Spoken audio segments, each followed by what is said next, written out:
لڑکیاں نہاتی ہوئی نظر آتی ہوں، وہاں سے کون سی امیدیں لگائی جا سکتی ہیں؟ غور کرو میرے پیارے ساتھیوں، جو پردے کے بارے میں کبھی حضرت فاطمہ رضی اللہ تعالیٰ عنہ کو یاد کرو، جب ان کی موت کا انتقال کا وقت آیا تو انہوں نے اپنے شوہر سے کہا اے علی میری انتقال کا وقت قریب ہے، مجھے نہیں لگتا کہ میں بچوں گی۔ فرمایا علی نے ایسا کیوں کہہ رہی ہو؟ اے علی میری ایک وصیت ہے، اس کو نوٹ کر لینا۔ حضرت علی نے کہا تم میری بیوی نہیں، تم میری وائف ہی نہیں، محمد رسول اللہ کی بیٹی ہو، بتاؤ تمہاری کیا وصیت ہے، میں اس کو ضرور پورا کروں گا۔ کہنے لگی فاطمہ اے علی جب میرا انتقال ہو جائے، جب میں اس دنیا سے رخصت ہو جاؤں، جب میں اس دنیا سے چلی جاؤں تو میرے جنازے کو، میری لاش کو کفن سے ڈھانک دینا، سفید رنگ کا کفن جب میری لاش پر چڑھاؤ تو میری لاش کو میری چارپائی پر بٹھا کر جب قبرستان کی طرف لے کر جاؤ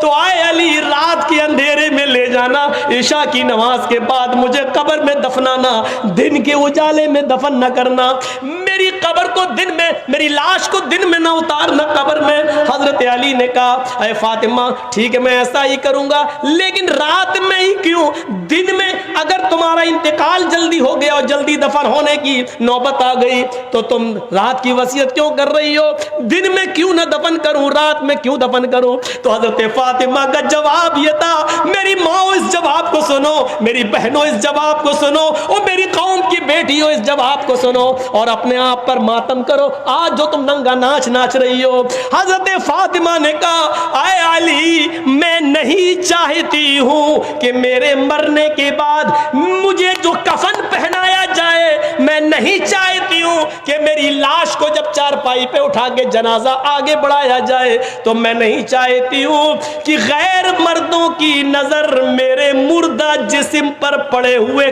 کفن پر بھی پڑے، چہرہ تو دور، میں نہیں چاہتی کہ میرے مردہ جسم پر پڑے ہوئے کفن پر کسی غیر مرد کی نظر پڑے،